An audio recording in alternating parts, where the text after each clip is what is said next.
Let us begin this new week of Locked On NHL in Utah. We're going to discuss three things specifically we want to see Utah Hockey Club to take care of this offseason as they get ready for their first season in Salt Lake City.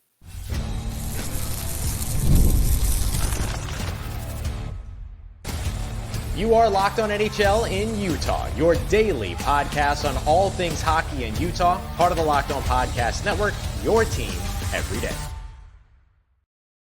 Welcome to the show, everybody. This is Locked On NHL in Utah. I am your host, Robyn Leonio, alongside Tom Callahan. I want to thank everyone for making this show your first listen every day. We are free and available everywhere you get your shows, including Apple, Google, Spotify, and on YouTube. If you'll subscribe on YouTube, you can see our beautiful faces.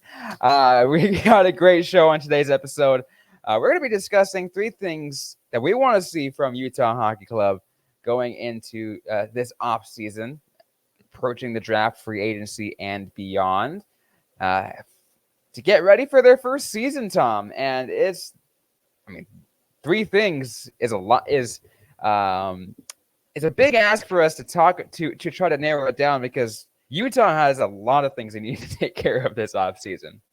And there are some, it's a great topic. It's kind of a fun topic because there are a lot of things. I think they addressed one of the ones that everybody was wondering about, which is, of course, uniforms, colors, name, and, of course, completing the purchase of the franchise. That was number one. Getting the assets transferred. I think that probably would have topped everybody's list, but that's done now. Yeah. So we have jerseys to hand, 2 draft picks, and we will probably have a hat that looks just like it, so we can check that one off the list. We know what the colors are. We can check that one off the list, but there's a lot more left to be done.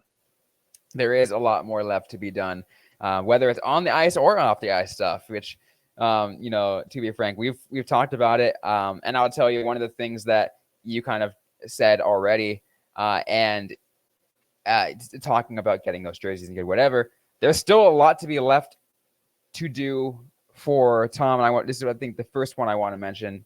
Get the focus on the identity of the team. Establish and making sure that gets established. I already did an episode about it. I kind of on I think the very first week of Locked On NHL in Utah. I kind of want to bring that back now that I have you on. Maybe get your opinion on this, because there's a lot of things that are discussed behind closed doors. Whether it's, hey, what's going to happen? What would be some of the stuff that's going to happen in arena? What are some of the other things? I really want to kind of really hear them test out a lot of those kind of identity aspects. Goal horn, goal selling, other kinds of traditions. There's that to me, that's the biggest thing. Identity. I mean, even within that identity, are you even going to have a mascot year one? You may not, because that's a big part of your branding for a lot of franchises. But if you don't have a nickname yet, would you be comfortable enough going with a generic mascot, or do you want to wait? So all those branding things you talk about, it's easy right now for us to sit here and talk about a lot of the hockey ops things. But as someone who, I've started a couple of franchises in pro hockey at a couple different levels. And I've worked in the National Hockey League, and I've seen from the very lowest of the minor leagues all the way to the National Hockey League, the way that teams do things, and more importantly, the way they don't do things. You kind of learn sometimes what not to do a little bit quicker, but there are a lot of elements that go into it for fans and the fan experience. We're talking about a smaller than normal building. I mean, no, it's not Mullet Arena. There is going to be a renovation, but that fan experience coming in is so important. Mm-hmm. If you want to bring people back, whether you win or not, because winning's important, right? People will buy tickets right now, like the Oilers and the Panthers. People are buying tickets to see those teams because they're winning. But what about the other 30 NHL teams? If you go to Vegas, even in the season where, Vegas wasn't doing all that well, and I know they just won the Cup last year, but from day one, when you didn't know if they were going to be any good, it was a show. You liked going to that arena and walking into that atmosphere And I think Vegas does a great job of it, but there's other places too, like in Los Angeles, downtown, the arena is right there by LA Live. That's a great area. And it feels, like you're part of something as you're coming into the games. And it's outside the venue. It's inside the venue. It's who's the voice, the PA voice that you're going to hear. So many different factors and so many different ideas of what it might be. And again, there's some things that cannot be decided until actual team name is selected. Right. Because what are you going to call like the fan group? What are you going to how are you going to tie in all of these things together? But I want to bring another example that you kind of talking about of how all of these things do. One of the things I always love, I've talked about multiple times, growing up in the Bay Area, looking at what the Sharks would do and projection on the ice, make it look like it was a shark tank underneath and the sharks swimming underneath. Like that was really cool. Like you talked about, Tom, creating the fan experience, and I'm glad I have you on to talk about this because, like you mentioned, you have experience with that. Heck, you and I met, the first couple of years of the Tucson Roadrunners. That's kind of one of the things that you focused on too. Yeah, absolutely. And for us, starting that franchise was not only about, who was going to be on the ice. And actually, it was very little about who was going to be on the ice from our point of view. I was doing the marketing and the communications and obviously the broadcasting. But so all of that you have to handle from day one, even down to the music of what introduces your broadcast. What are you going now in the NHL? They tend to have themes that are specific to teams but all of that, the hype videos, how are you going to hype up and show a team that hasn't played yet? You know what I mean? So you better get some good B-roll at your exhibition games, your preseason games. Yeah. Make sure that you've got a lot of stuff edited together, but you have to have an overall vibe to that and a look and a feel. And that goes, so I work closely with the game ops coordinator to make sure that he and I were on the same page as far as the quote unquote show in the arena, then how we were going to market that to people that we wanted to buy tickets. Although I don't think Utah's going to have a problem selling tickets off the hop. But there's just so much that goes in. It's a lot of planning, a lot of meetings. And you know what? On the ice, that's Bill Armstrong's job. Yep. But right now, I agree with you. Off the ice, everything from what's going up on billboards right now and radio and print and TV and online ads and where, how are you marketing this team to the people of Salt Lake and the state of Utah? It's that. And I want to go one more aspect that I want to bring back from that in-game experience one more time, because you said it's not about getting people to the game. That's not the issue. People will be there, and that's already been established. It's about bringing them back, giving them those memories so they can come back. It's like, I loved my first time there. I'm going to come back again. Yeah, absolutely. And that's, again, experience is what we're talking about here. Was it worth what you paid for it? If it was, that's a good entertainment experience. I think a lot of times we get caught up on price. It's not price. The objection is never price. The objection is really value. That's a sales lesson, everybody. Did you just learn that sales lesson? The objection is never the price. The objection is always the value of what you're charging. So I just taught people. There we go. Sales course 101. Identity and marketing, getting it number one on 3 things we want to see this offseason. We're going to get 2 more things, discuss what we want to see from Utah Hockey Club this offseason. And we'll do that right after this. And today's episode is brought to you by Policygenius. A lot of life is unpredictable, but a good life insurance plan gives you your family a financial safety net to protect against some of the unknowns. Policygenius is the country's leading online insurance marketplace. It makes choosing the right policy for your family quick and easy. With Policygenius, you can find life insurance policies that start at just $292 per day for $1 million of coverage. Some options are 100% online and lets you avoid unnecessary medical exams. Policygenius helps you easily compare your options from America's top insurers in just a few clicks. Their award-winning agents can even walk you through the same process step by step.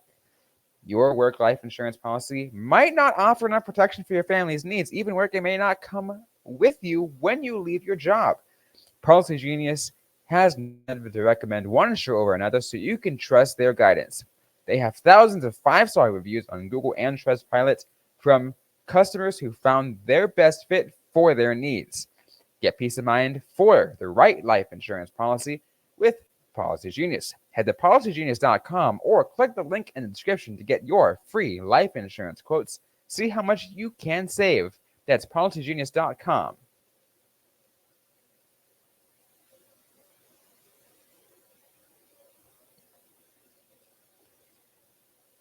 Let's continue things on this episode of Locked On NHL in Utah. We're discussing 3 things we want to see this off season from the Utah Hockey Club, Tom. And this one we were talking about off the air. I want to put this one as our next one, and it's sign their guys because they haven't done it. They have not done it yet, Tom. And it's like we're the middle of June now. We are the dead middle of June. No contracts have been signed. That have been announced. I will say that. Yes, it have been announced. But that is still weird. It's okay. So if you look at the forwards, we're looking at Barrett Hayton and Liam O'Brien. Hayton is RFA, O'Brien's UFA. Not a huge deal right there because I feel like you probably at this point, you might qualify Hayton. And, you might, depending on what O'Brien would want to make to come back. But again, right now you've got 9 forwards in, but you have 0 defense. You've got your goalies in Vejmelka and Ingram. And again, they are pretty much a bargain, $4.675 million. League average is around $5 million right now for 2 goalies, which is why I think it's going to be a little crazy coming up here. Some of the goaltenders, some of the names that are out there in free agency could really command some money. Now, believe it or not, for whatever reason, some boards are listing Matt Murray as the 3rd most coveted free agent and the first goaltender out there. I wouldn't spend money on Matt Murray. That's just me. I don't think I would do that, especially at 30 years old. Obviously, nobody's going to touch Carter Hart right now. But, Ilya Samsonov is one that's interesting to me. Chris Drieger is probably going to just be able to take a walk. Now, Jeremy Swayman, I think Boston's going to bring him back, which brings Linus Ullmark into play, but that might require a trade. So the goaltender market's going to be so interesting to me. And of course, we keep hearing rumblings out of Calgary that, they're going to make a move. So we'll see what's going to happen with that. But defensively, to have nobody signed yet. And here, the upside is 3 of those guys are restricted. So you can easily qualify them. Now, whether they have ARB or not, we can, go over that. But Valimaki, Moser, and Dursey, all RFAs.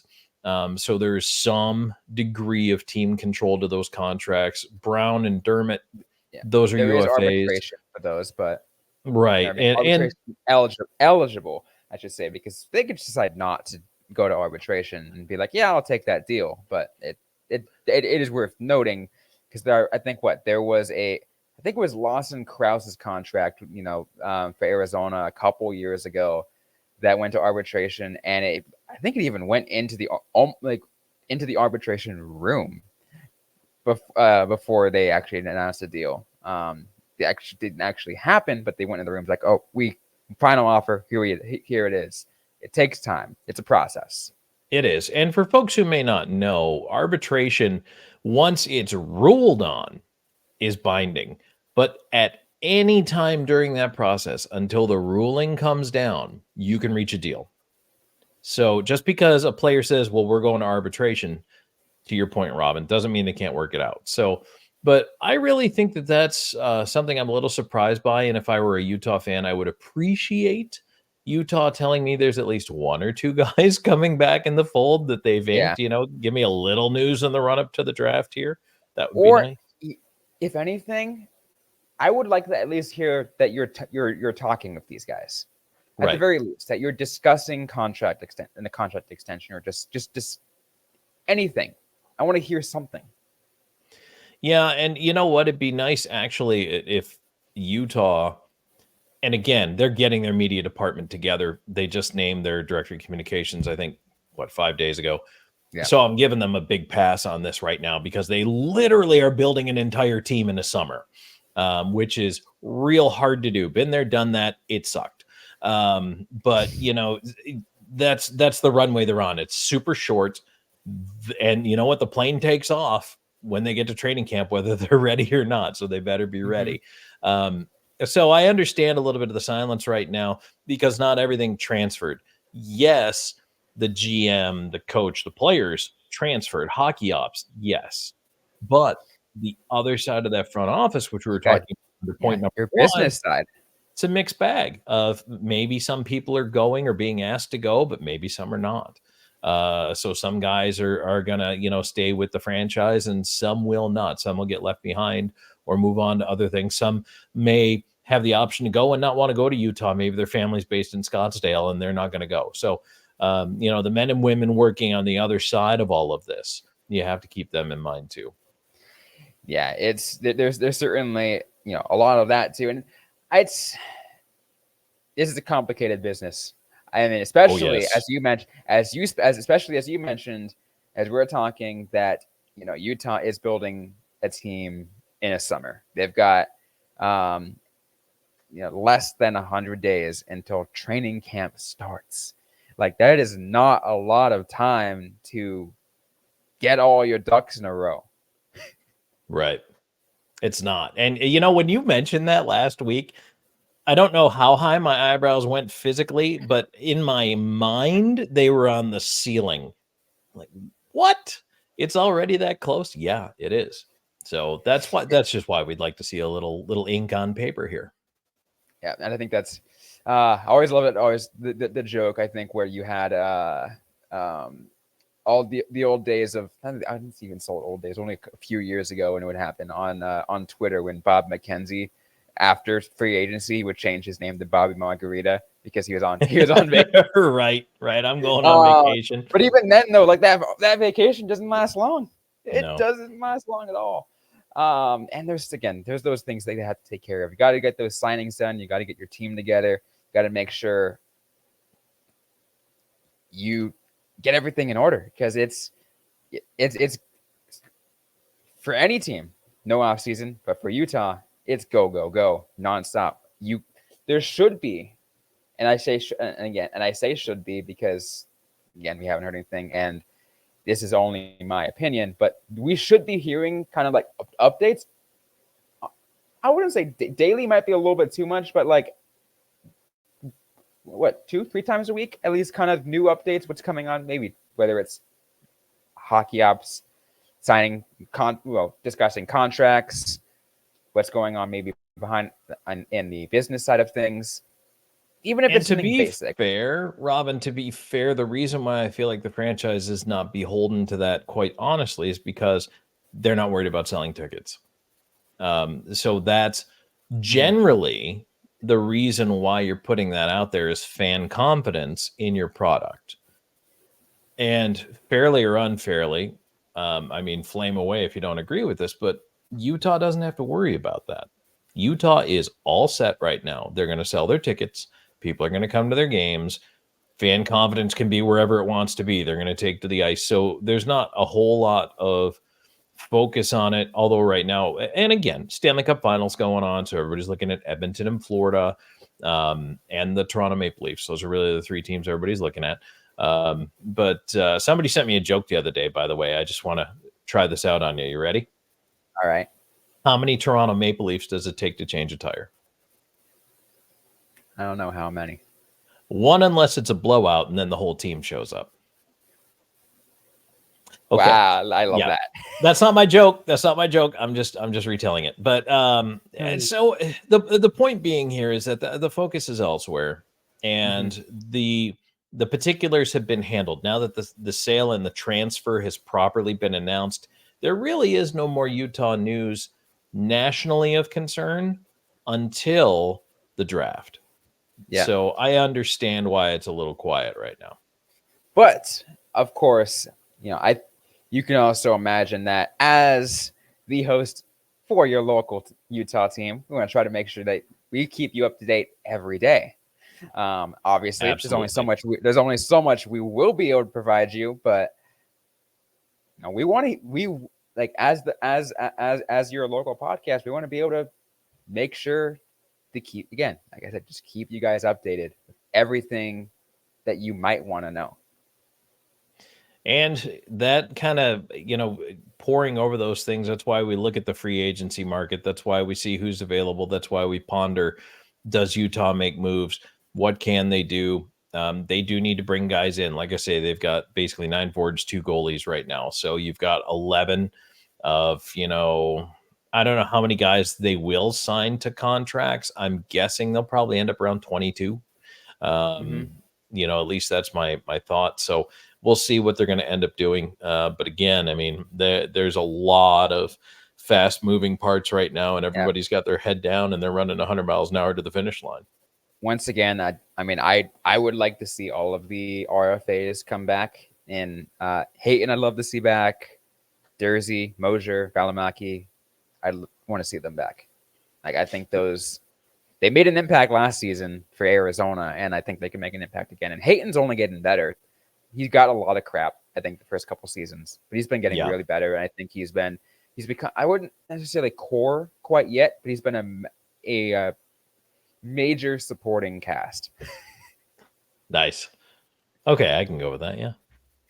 But I'd like to see that happen. So that's one of the number 2 of things I want to see this offseason, Tom. Sure. And we'll get to number 3, Aaron. I want to get your opinion on number 3. Maybe get your pick your brain on what you want to see specifically. We'll do that right after this.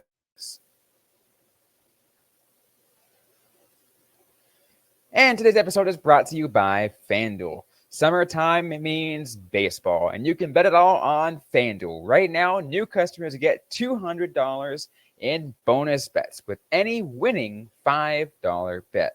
That is $200 that you can bet on everything from who's going to hit, who's going to get into the MLB All-Star game, or who's going to maybe even win the World Series, Home Run Derby, best RBI, highest number of RBIs, anything baseball related.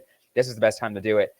Visit FanDuel.com/lockedon and win big on your summer bucket list. FanDuel, America's #1 sportsbook.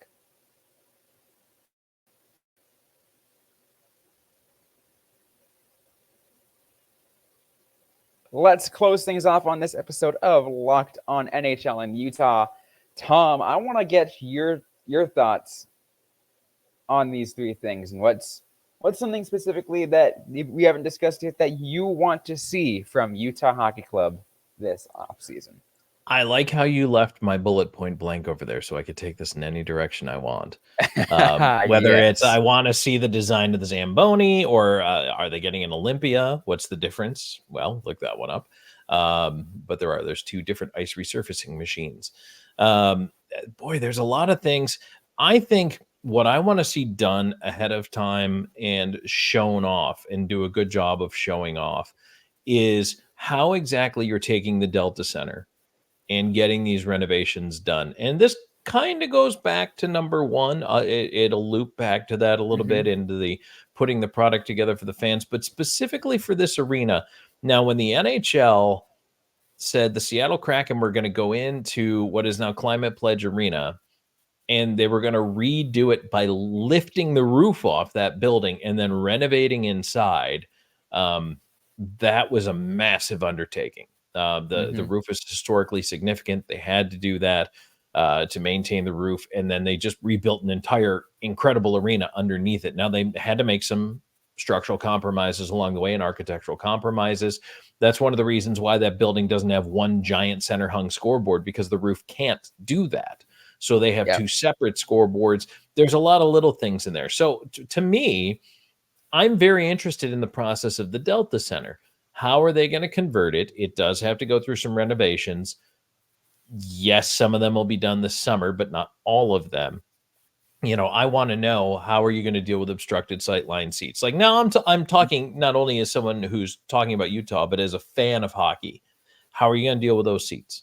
What amenities are you going to have if I'm a suite holder, if I'm a season ticket holder, if I want some sort of club access? Will there be all you can eat? Will there be zones for that? Will there be family spaces? Will there be non-alcohol? Will there be all these different things that we've come to know and expect? out of our pro entertainment dollars. And the Delta Center is only so big. There's, a finite amount of space. So without blowing out the four walls, I'm very interested to see this process. And that's something I'd like to see them update sooner than later. Talk to me about that. Mm-hmm. Tell me how you're going to make this building suitable for the National Hockey League. And honestly, you're right. I want to hear a little bit more, of that is like exactly what the situation is.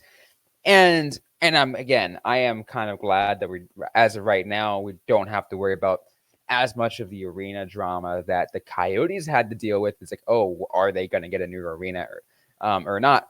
There's kind of still somewhat that floating around. Like, hey, is Utah Hockey Club going to get / the Utah Jazz as well, because they're kind of lumped into this as well? Or are they going to get new arenas, a new arena, or renovate the Delta Center, or no? Like, what is happening down the road? Because I feel like as of right now, Tom, we're getting a mixed bag of answers based off of what is being asked for, quote, public money from Utah or whatever for this or for that, for renovations, for a new arena, whatever it is. I at least want to be keyed in, include in on the details of it. I think you mentioned those obstructed seats, just because that's all that you got to fix that. If you're going to renovate, got to make sure you take care of that. Now, are you ready for me to toss the ultimate wrench back in here? All right. The Winter Olympics in 2030. There is the potential that perhaps, maybe, kind of, sort of, who knows, they've already hosted it before. Will they get a chance to host it again? Well, Salt Lake is in the bids.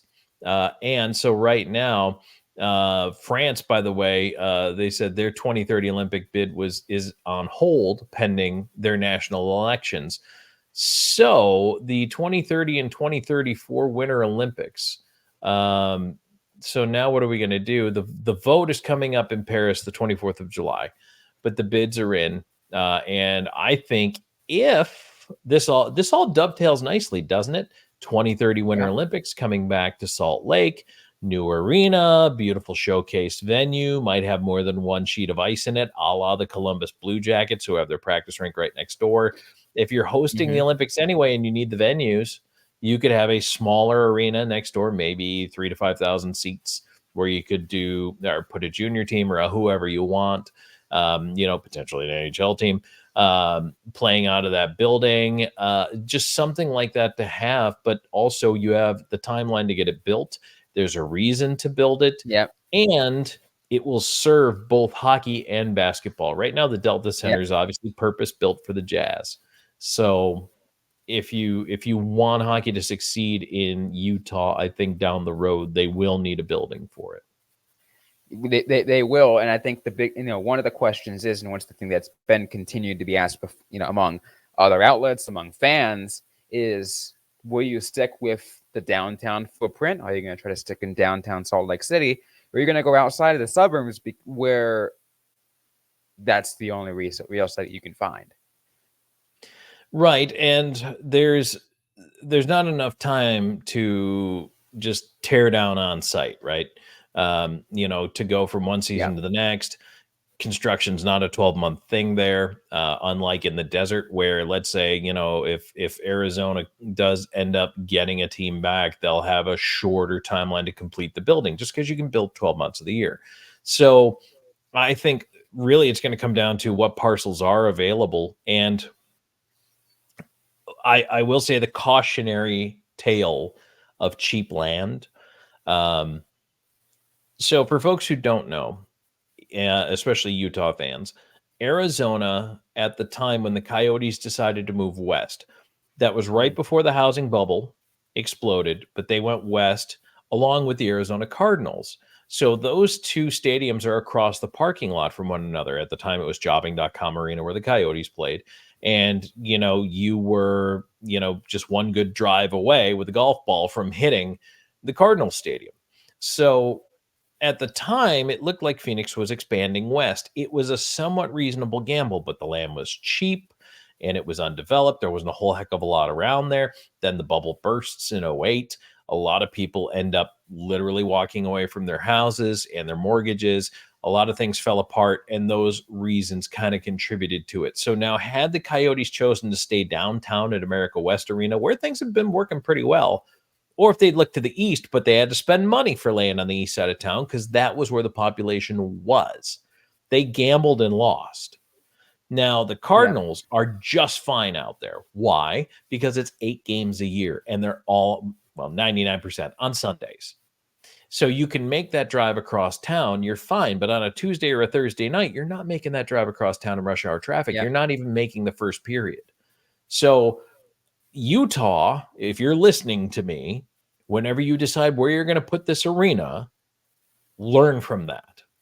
Just because the land is cheap doesn't mean that's where you should go. And I know it'll be what municipality wants to fund it. There'll certainly be a bond or a sales tax, or, they'll have to be in some places, they'll have to get it passed by a vote. Other places, they might not if it's private land, whatever. However the financing works, whatever.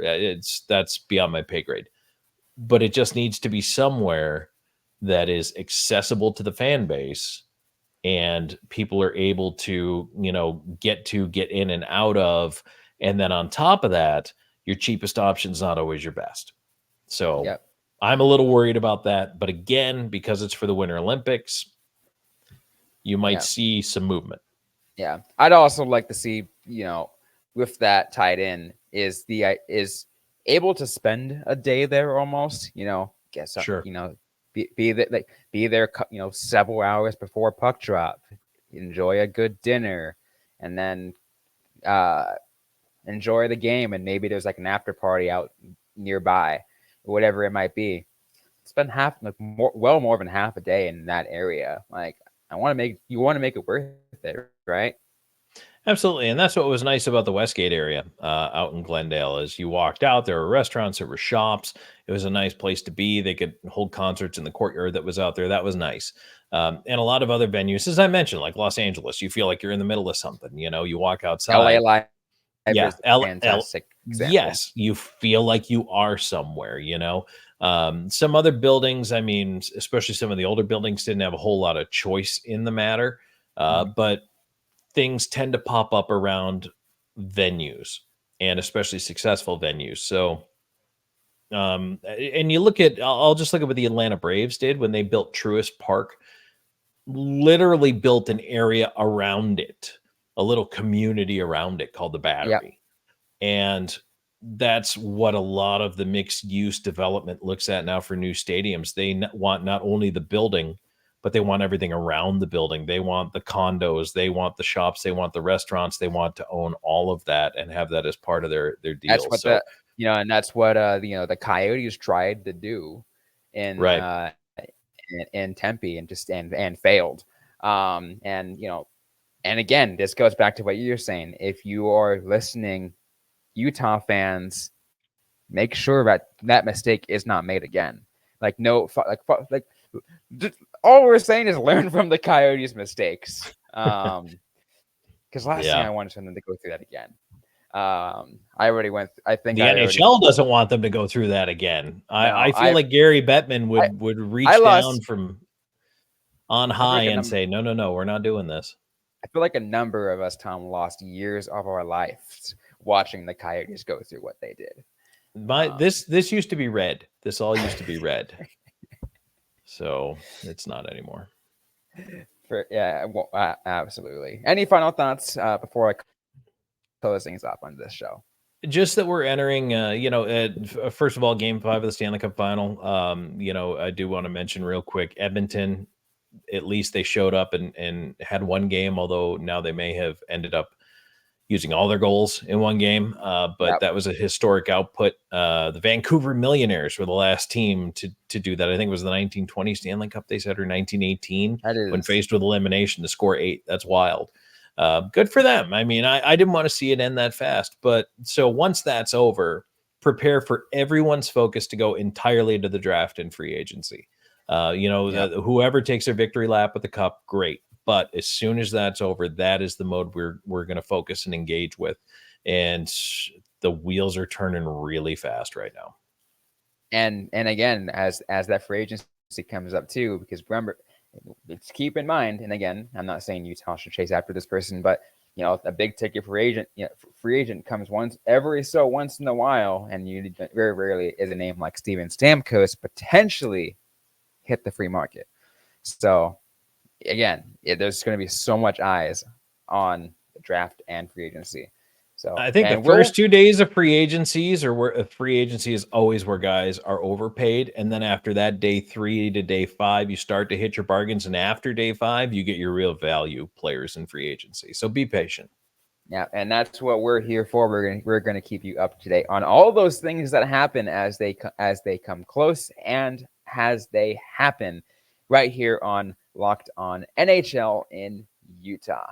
If you like what you heard on today's episode, don't forget to leave a review, to leave a like, comment, subscribe if you have yet to already. We're available everywhere you get your podcast. If you're listening on YouTube, don't forget to hit the notification bell. We will notify you every time a new episode gets released.